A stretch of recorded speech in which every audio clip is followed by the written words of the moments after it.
Welcome to Celebrations!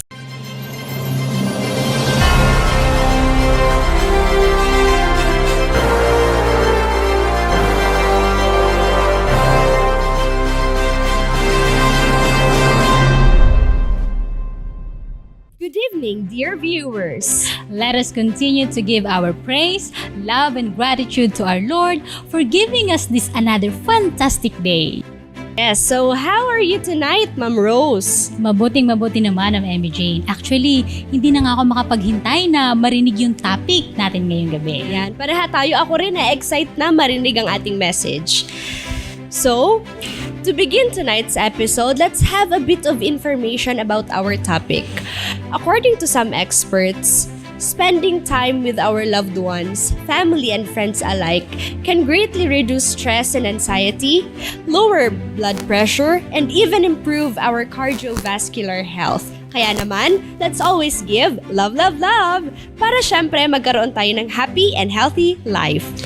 Tama ka dyan, ma'am. Kaya tonight, maririnig na natin ang first ever message for this series, The Celebrations. Kaya paniguradong marami na naman tayong aabangan at matututunan. Ano nga ba ang topic ng message ngayon, ma'am? Ang pag-uusapan natin ngayong gabi ay isa sa mga pinakamahirap gawin. At hindi lang yun, ma'am. Isa dito tayo, madalas nagkakamali. Tama. So, yung parang ano na yung nagawa na natin, na-decide natin, hindi na pwedeng bawiin or mahirap na. Yan, sabi ba ganila, no? Nasa huli ang pagsisisi. 'Di ba? So, it's either we enjoy the consequences or we suffer. Yan. Tama. So, kaya naman, gustong-gusto ko nang marinig ang message natin ngayon. And I'm for sure, ang ating mga viewers ay excited na rin. Sino ba ang ating mga kasama ngayon, ma'am? Sasamahan tayo ngayong gabi ni Dr. Lalaine Alfanoso sa ating pag-uusap patungkol sa pinakaunang topic sa ating celebrations, which is choices. But before we hear the message of Dr. Lalaine, we will first present our question of the night. Okay, so dear viewers, ito po ang ating tanong for tonight. How do our choices affect us, our family, our friends, the society, and our relationship with God? Ngayon, Ma'am Emmy Jane, may mga tanong yung mga viewers natin. Paano ba nila maibibigay or paano sila makakasagot sa ating question for the night? Yan, good question. Kaya sa ating viewers, you can comment your answers in our comment section below and we will choose the person who has the best answer to receive a surprise gift. Wow, may pa-surprise gift. So, don't forget to comment your answers because you may be the lucky one to win the prize. Wow, that's nice. So, ang swerte naman na magiging winner natin for tonight. Kaya dear viewers, don't forget to listen attentively and answer our question for tonight. At saka Ma'am Rose, para walang mamiss ang ating mga viewers, they can visit our Facebook page anytime. Just search Nagaview Adventist College Media Ministries. And also, don't forget that the time of the live stream of our celebration series is at 6:00 p.m. Sa ating mga viewers, we hope na lagi kayong tumutok sa ating celebration series. Tama ka dyan, Ma'am Rose. Bago natin simulang pag-usapan ang topic na choices, makakarinig muna tayo ng isang mensahe ng awitin. Let us prepare our hearts and give our undivided attention as we hear a song from The Vocal Symphony. Stay tuned because celebrations will be back.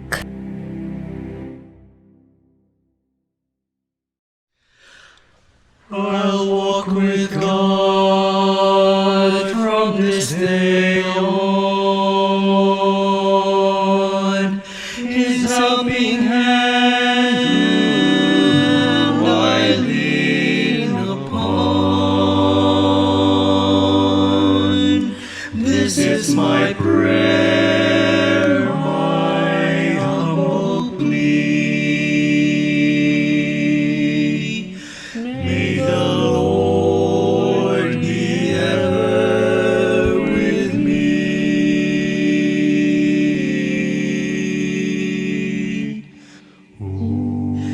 There is no death, though eyes grow dim.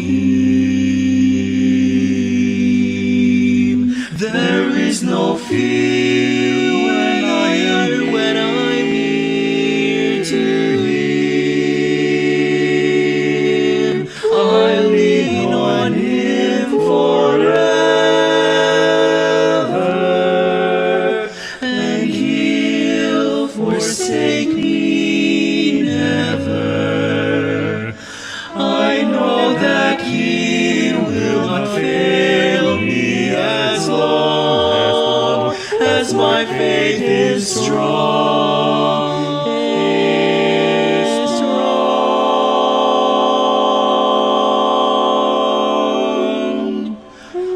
Whatever road I may walk along,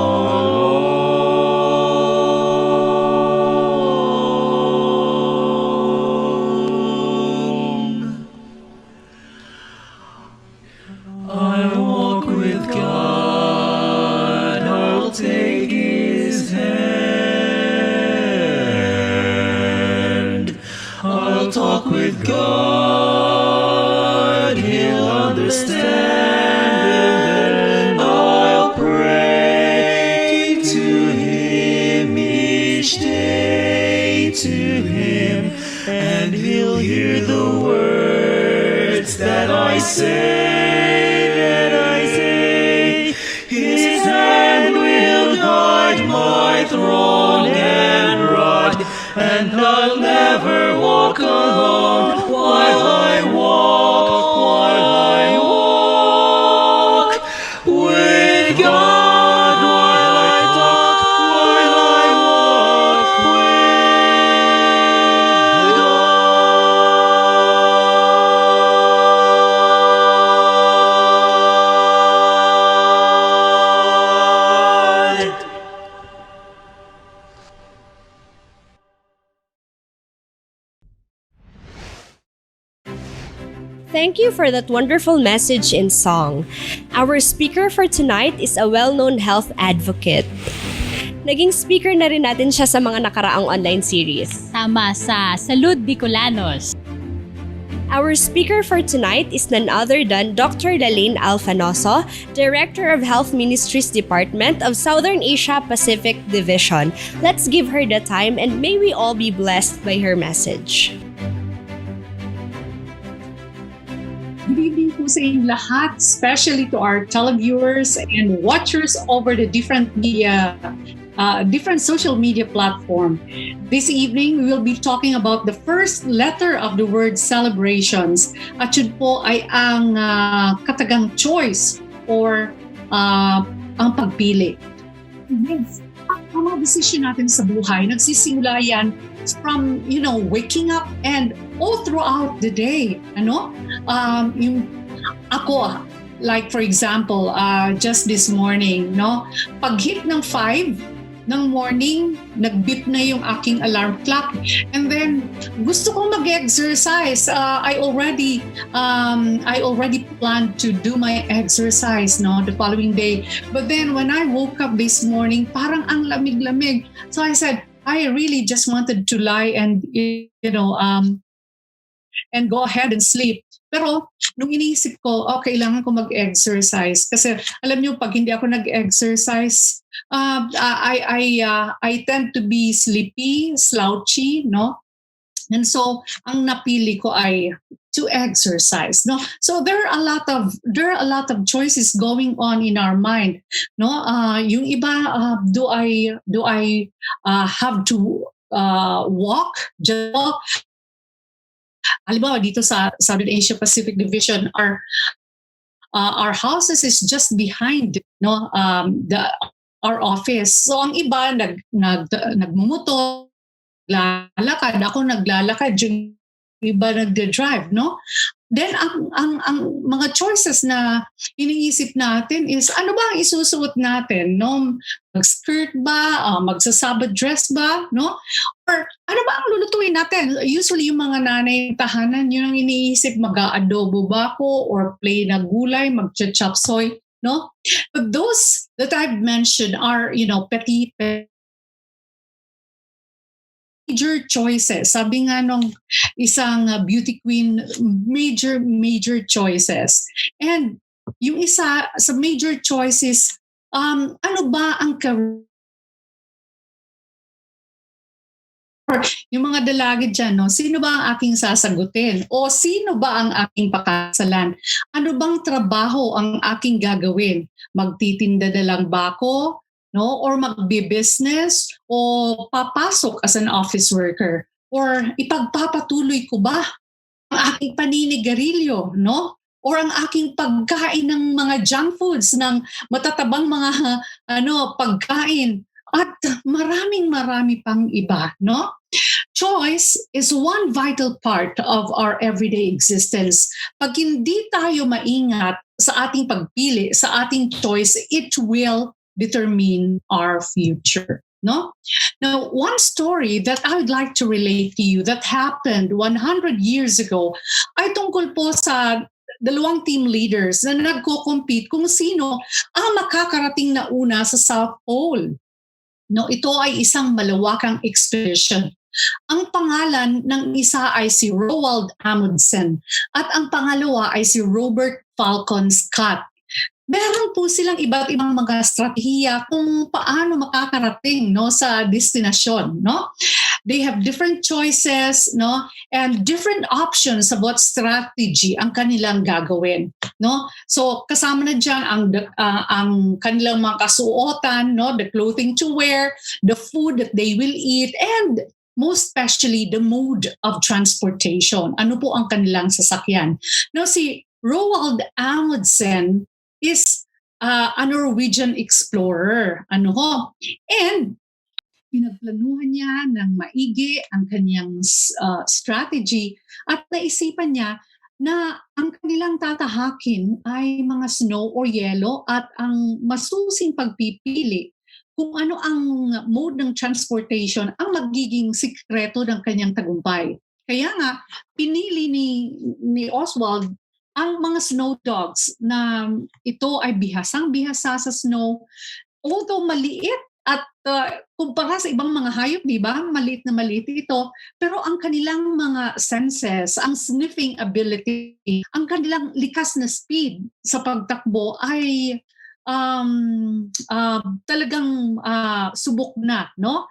Ang kanilang mga balat, ang kanilang mga fur, mga balahibo, no, na bumabalot sa kanila ang nagsisilbing proteksyon sa kanila, no? And then he also placed his supplies and foodstuff strategically along the early part of the proposed travel route before the main expedition set off. Kaya nga, nabawasan na ang mga bagahe na kanyang dadalhin. And he carefully considered every detail. And from his informed base, he made decision as how to proceed. Ngayon, ang kanyang opponent o kalaban na si Robert Falcon Scott ay isang British naval officer. At ang pinili naman niya ay ang malulusog at matitipunong mga kabayo na sobrang bilis na tumakbo. He also used modern motorized sledges na sobra siguro na horsepower, no? Na mabilis umarangkada at umangda. And to make the long story short, sinimulan na ang kanilang kompetisyon. Noong una, sobrang bilis ng takbo ng bayo at nangunguna sa paliksahan si Scott. Pero habang naglaon, ang mga kabayo na hindi bihasa sa lamig ay unti-unting nagkasakit at namatay. At ang kanyang mga modern sledges at mga, yung mga magaganda at magagaling na mga sledges ay nag-overheat at hindi rin nag-function. Habang ang mga snow dogs na ginamit ni Amundsen ay patuloy pa rin sa pagtakbo hanggang sa maunang makarating sa finish line. Now, the outcome for Amundsen was, triumph, victory. And for Scott, it means death for his, for his ponies, sa kanya mga kabayo, and disaster sa mga modern sledges niya. For Amundsen, who carefully planned every detail and choose the right kind of transportation and the right kind of team is the key or are the key for his victory. Now, his decision and choice were made very, very consciously and intentionally. And mga kaibigan, we too, kagaya ni Amundsen, no? Dapat pinagpaplanuhan natin, pinag-iisipan natin ng maigi ang basehan ng choice na gagawin natin. Okay? And yes, choices is the cradle of our destiny. Ito ang basehan ng ating future. And to a large extent, even our health can be determined by the choices we make on how we live. Magtatanong tayo, karamihan sa atin, no? Ano kaya ang mangyayari sa akin, no? Pagtanda ko, ako ba ay magiging sakitin? O will I still be healthy, no? Ako ba ay magiging super payat, no? Or kaya magiging chubby ba ako? O magiging katamtaman lang, nasa ideal body weight? Ako ba ay magkakaroon ng kalidad na pamumuhay kahit ako ay matanda na? Or kaya kahit nasa murang edad, nakaratay na ako sa banig na karamdaman. How we choose to live in our younger days will determine the quality of life we will have in the future.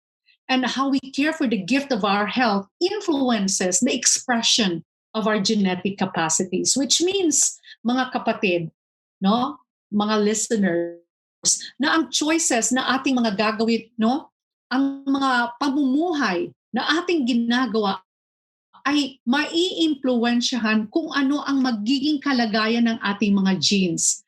So at a very young age, kailangan nakaset na sa mind natin ang pagiging intentional na tayo ay mamumuhay ng tama para maging malusog ang ating pamumuhay. Now, intentionality in decision-making and making choices brings direction and order to our lives. Successful people generally set goals and objectives. Highly based decisions are these goals. Mapapansin nyo na ang mga taong matagumpay, no, merong mga intensyon na sila ay magiging matagumpay. Sigasig na pagplano at ito ang nagbibigay ng direksyon at tagumpay sa kanilang buhay. Now, merong iba na hindi ito nila na pagtatanto. Ano po? Minsan nga sa ay nagdidesisyon sila na tiwali at mali na dahilan ng kanilang hindi magandang sinapit sa kanilang pagtanda sa buhay. And this can give them lifelong repercussions. What am I saying? Ano ang gusto kong sabihin dito?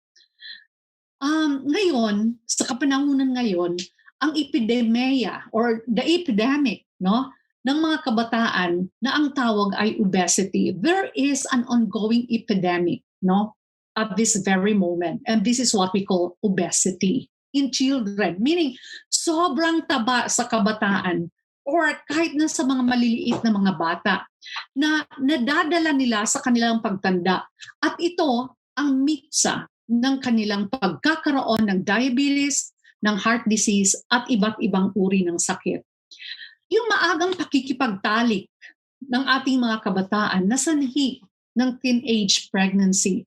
Sobrang dami ngayon na baby pa sila ay may baby na, di po ba? At a very young age ay buntis na sila, no?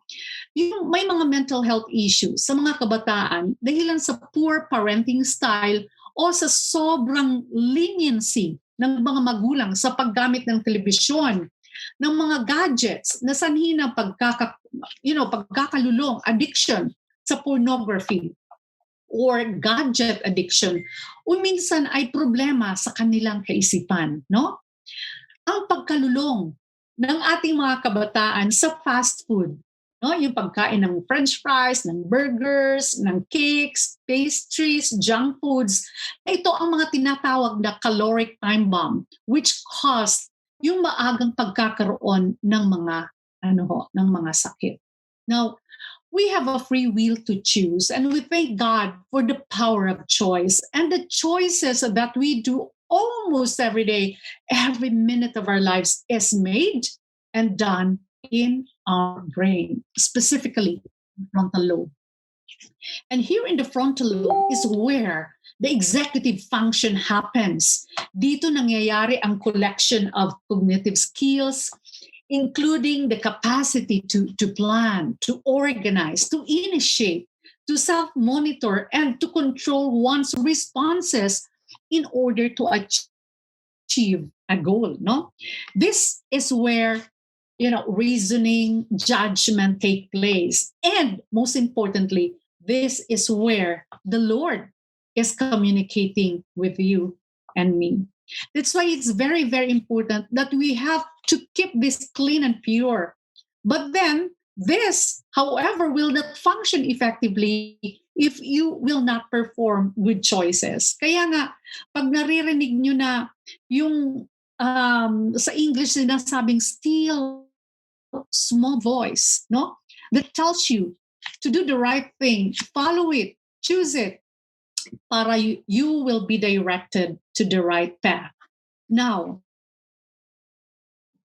how would you know that you are following the still small voice of your conscience? How would you know that you are getting the right decision? You have to consider the basis of your choice, no? So, ang sabi, it should be well researched. Dumaan ito ng sangkatutak na pag-aaral, no? It should be peer reviewed. Ito ay pinag-aralan ng maraming mga dalubhasa, and it should be documented and evidence-based. Now, those are the factors that we need to consider if we wanted to choose or to pick the right choice and get the right decision.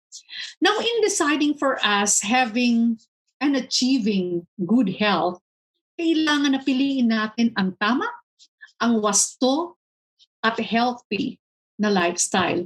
At ang basehan natin sa mga choices natin sa pagpapalusog ng ating katawan ay dapat sang-ayon doon sa sinambit ko sa inyo, na mention ko sa inyo, na it should be peer-reviewed, well-researched, documented, and evidence-based. At isa na dito mga kaibigan, ang pag-aaral na ginawa at gumugol ng mahabang panahon. Sa English, tinatawag itong longitudinal study. Hindi lang 3 buwan, 6 na buwan, pero taon ang ginugol nila.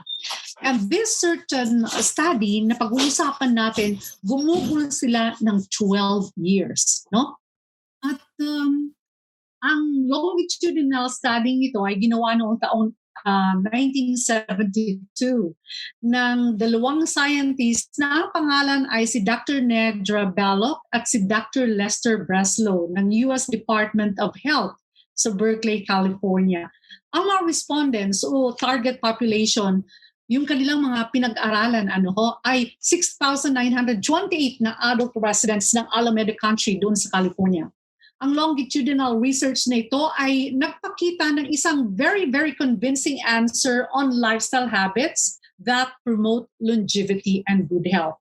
Ayon sa pag-aaral nila, para ang isang tao ay makamit ang mahaba at kalidad na buhay, kailangan natin mga kaibigan na we should have a sufficient amount of sleep. And the ideal is for us to have 7 to 8 hours of sleep, no? And then we should avoid eating between meals. Huwag kakain ng between meals o mag-snacks in between the regular meal, no? The regular meal we have is, breakfast, lunch, and supper.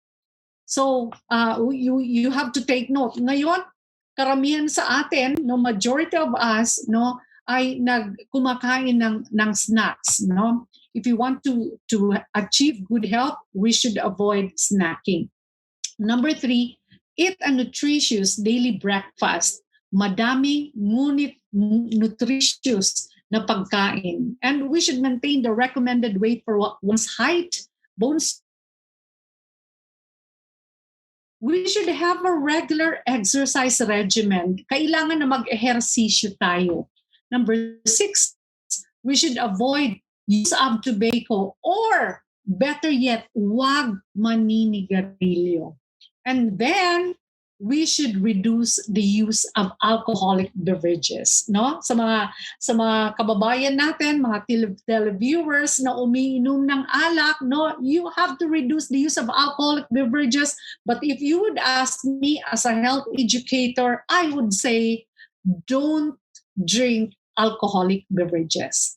Ngayon, ayon sa 9-year follow-up sa pag-aaral na ito, napag-alaman na the more of the 7 habits a person regularly followed, the greater their chance of longevity.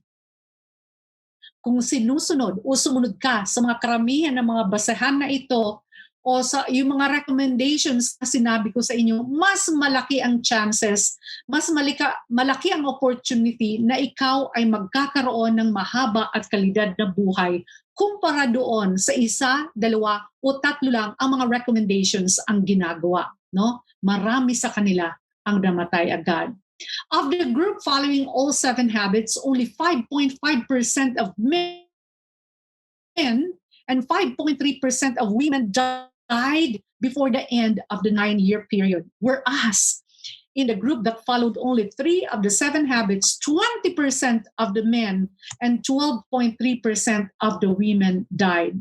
Kaya nga po, ang ating mga decision, kailangan na maging objective tayo. Hindi pa dalos-dalos, hindi pa bigla-bigla, o yung nagdidesisyon dala lamang ng ating emosyon. Kailangan na pinaiiral natin ang ating common sense. That is the 6th sense, no? The common sense. We should be able to determine the right from the wrong, the bad from the good, the better from the worst. When possible, don't make choices in the midst of highly stressful situation, no? When it's more difficult to think clearly, huwag tayong mag-decide pag tayo ay masyadong busy o tayo ay pagod na pagod or tayo ay may problema. Ito ay pwedeng maka-impluwensya ng ating desisyon. And in deciding and choosing, no, your mind should be well God's help to give you discernment, and you should be totally be dependent upon the leading of our Lord.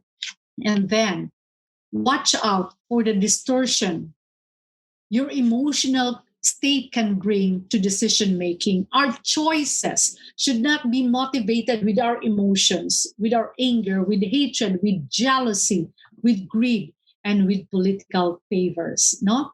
And then, don't assume things. Huwag mag-rely sa akala o sa haka-haka dahilan sa lahat ng akala ay hindi tama. Like what we learned, everything should be based upon a highly intellectual basis. Okay, and then beware of wishful thinking. We are used of doing that, di po ba? May nararamdaman tayo, mawawala rin to. Kapag may sipon tayo at 3 buwan na, 4 na buwan na, sasabihin natin, mawawala rin itong sipon na ito, mawawala rin ang ubong ito, no? Sana mawala na ang bukol sa aking dibdib, o sana maglaho na ang problema ko, o sana pumayat na ako. We are not doing anything, we are not doing anything to change our behavior and our lifestyle. Hindi po mawawala, basta na lang ang taba sa katawan natin kung hindi tayo nag-dieta o hindi tayo nag-exercise.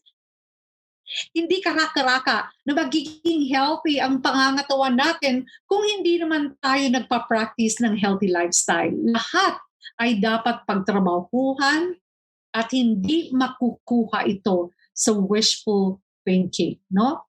And then, be careful where you get your health advice.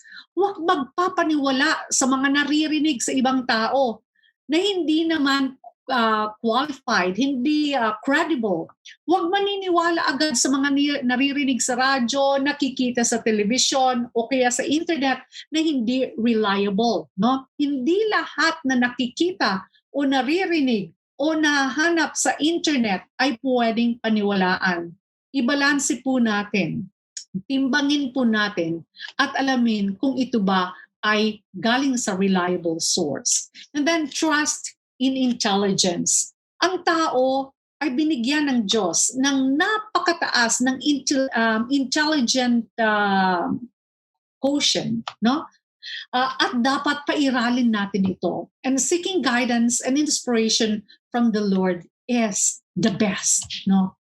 And then choose the smart over the unwise, the good over the bad. Also be you nowhere, no? So choose to do what you can and not what you want to do, no? Our wants are often beyond us and there are so many. Piliin lang ang, dapat at nararapat na gawin at kailangan na gawin at hindi yung gusto lang na gawin, no? Malaki pong pagkakaiba ang gusto mong gawin sa kailangan mong gawin. So kailangan natin, we should base it upon the felt needs. Ano ho? Okay. Now, we Seventh-day Adventists and majority of the human population in this whole wide world consider good health as a gift from God. And that is indeed true, mga kaibigan. But unfortunately, not many are enjoying the benefits of good health because of their poor choices. Dapat po nating isaisip na ang gusto o yung plano ng ating Panginoon sa ating lahat ay para magkaroon po tayo ng matibay, ng malakas at malusog na pangangatawan. Kaya nga po, binigyan tayo ng power of choice para piliin natin ang mga pagkain natin, mga inumin natin, mga gawain natin, mga kaisipan natin na mapapanatiling banal at sagrado ang ating katawan. Dahilan sa ang ating katawan po ang templo ng banal na espiritu.